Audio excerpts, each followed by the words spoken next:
Speaker Paul Ryan bids farewell to a Republican Party that abandoned him long ago. In the mid-1940s, a young British college student wrote a pamphlet with fellow Oxford students urging a new path for Conservatives in England.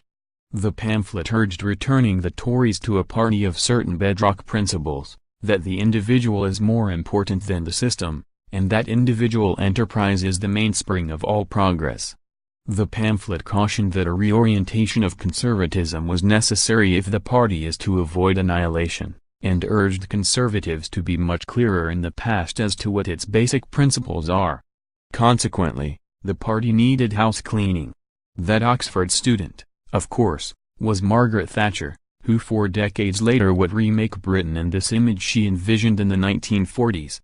More, Paul Ryan, Congress is important, but so is being a father and husband more. If Republicans rigged voting maps, why are Democrats winning so much? In America, the 1990s spawned a similar mind dedicated to remaking the Republican Party into one tethered to conservative principles. In 1998, Paul Ryan won his first seat in Congress espousing free markets, lower taxes and less regulation, principles he upheld throughout his near 20 years representing Wisconsin's 1st congressional district in Congress. Yet unlike Thatcher, Ryan was unable to see his vision through to fruition. On Wednesday, the Speaker of the House announced he would not be seeking re-election in 2018, ending 2 decades of being wedged between principle and politics. As far back as 2006, when a big spending Republican Party was being hammered at the polls, Ryan urged a house cleaning in the Thatcher mold. "We don't need a feather duster, we need a fire hose," he said of purging the party of those unwilling to advance the Republican Party's core ideals.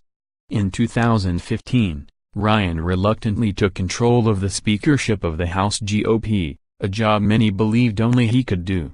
But the party Ryan agreed to lead had shifted beneath him.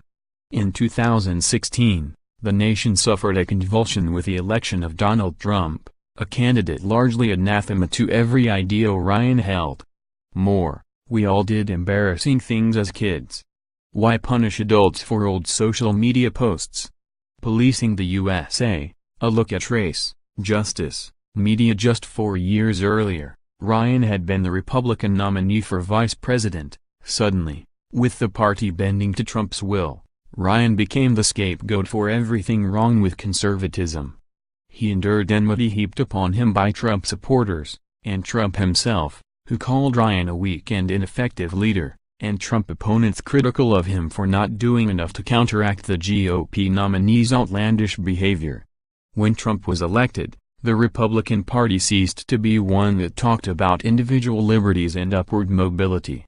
Being a Republican in the Trump era meant excusing racially insensitive remarks made by the president, dismissing hush payments made to porn actresses, and condemning serious investigations into Trump's attempts to obstruct other investigations.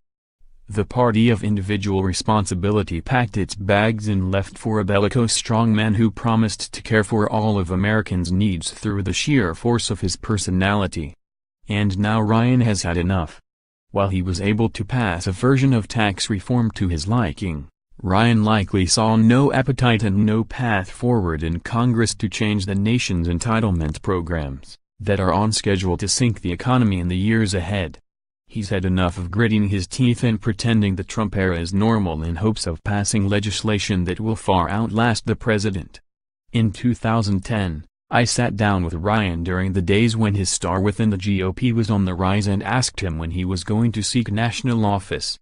I recounted Act 1, Scene the second of Shakespeare's Julius Caesar, in which Caesar refuses the crown 3 times before his adoring fans force him to accept it.